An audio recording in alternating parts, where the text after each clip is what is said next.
හරි ඔන්න යාළුවනේ එහෙනම් මගේ ඊළඟ වීඩියෝ එක මම කොහොමද Windows activation කරන්න කියලා තමයි අද මම කියලා දෙන්නේ. ඒතර මේකේ තියෙනවා මෙන්න මෙතන දකුණු පැත්තේ Windows activate කරන්න කියලා. right.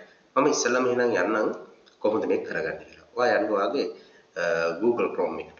Google Chrome එකට ගිහිල්ලා open කරගන්න. ඊට පස්සේ ඔයා මේ search bar එකේ ගහන්න ඕන type කරගන්න ඕන Windows 10 activation කියලා.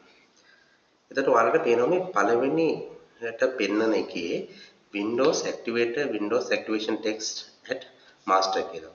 ඒක open කරගන්න ඕන.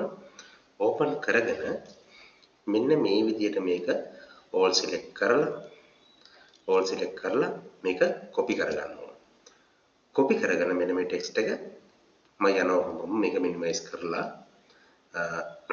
මම මෙතනට යනවා cmd file එක command prompt කියන එක open කරගන්න. search bar එකට ගිහලා තමයි කරගන්න ඕන. ඊට පස්සේ අර මම link එක අපි copy කරගත්ත link එක එහෙමම paste කරගන්න. paste කරගත්තට පස්සේ ඔයාලට පේනවා ඇති මේක ලස්සනට පහළට යනවා.